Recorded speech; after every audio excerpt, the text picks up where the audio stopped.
नमस्कार, मैं नियाज खान और आप देख रहे हैं न्यूज एक्सप्रेस। इंडिया या भारत, अब क्या कहा जाए। बीजेपी अब एक और नए खेल के साथ मैदान में उतरी है। आखिर खुलकर बीजेपी ने दिखा ही दिया कि उसे विपक्षी गठबंधन इंडिया से कितनी चिढ़ है।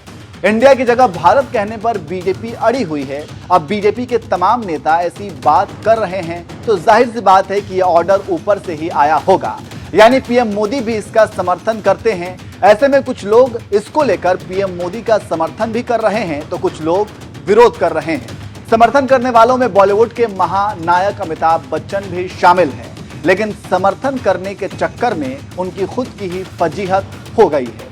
अब देखिए, अमिताभ बच्चन जल्दी किसी मुद्दे पर बोलते नहीं हैं। हाँ, भले ही वो ट्विटर पर एक्टिव रहते हैं, लेकिन राजनीति से जुड़े मुद्दे पर वो ना के बराबर बोलते हैं। लेकिन उनके अभी के ट्वीट ने बवाल मचा दिया है। इंडिया वर्सेस भारत के मुद्दे के बीच अमिताभ बच्चन ने ट्वीट करते हुए लिखा, भारत माता की जय। बस अमिताभ बच्चन के इस ट्वीट को लोग अब इंडिया भारत के मुद्दे से जोड़ रहे हैं और कह रहे हैं कि वह पीएम मोदी का समर्थन कर रहे हैं, लेकिन इसके अलावा लोग उन्हें खूब ट्रोल भी कर रहे हैं।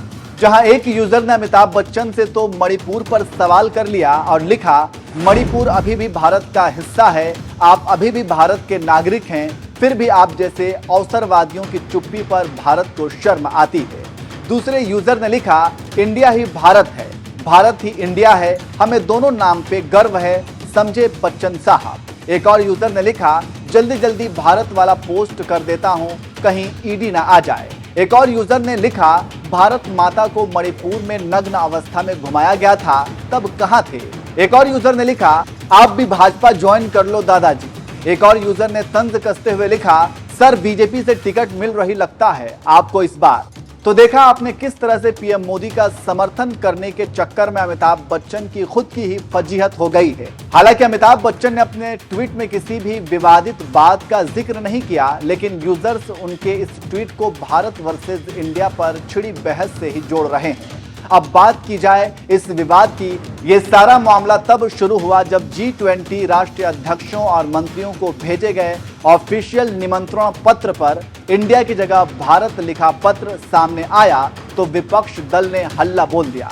विपक्ष तमाम सवाल खड़े कर रहा है और दावा कर रहा है कि पहले G20 इन्विटेशन लेटर पर president of Republic of India लिखा जाता था, जिसे अब द प्रेसिडेंट ऑफ भारत कर दिया गया और इसी पर अब बहस छिड़ी हुई है।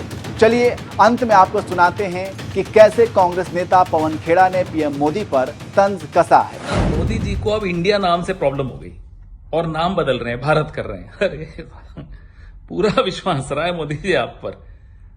वैसे मनोरंजन अच्छी चीज है, करते रहना चाहिए, होते रहना चाहिए, लेकिन G20 के वक्त मनोरंजन का जिम्मा खुद मोदी जी ने ले लिया अपने ऊपर, ये अच्छा नहीं लगा।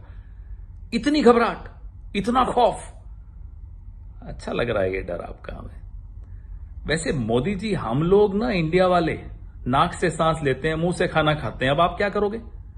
बदल दोगे ये भी? हंस रहा है पूरा देश। आप हमसे नफरत कीजिए, कोई दिक्कत नहीं। हमारे नेतृत्व से नफरत करते हैं, कोई दिक्कत नहीं। हमारी विचारधारा से नफरत करते हैं, हमें कोई दिक्कत नहीं। इंडिया से नफरत मत कीजिए, इंडियंस से नफरत मत कीजिए, भारत से नफरत मत कीजिए, भारतवासियों से नफरत मत कीजिए। और हां, नाक से सांस लेते रहिए, मुंह से खाना खाते रहिए। जय हिंद, जय भारत, जय इंडिया।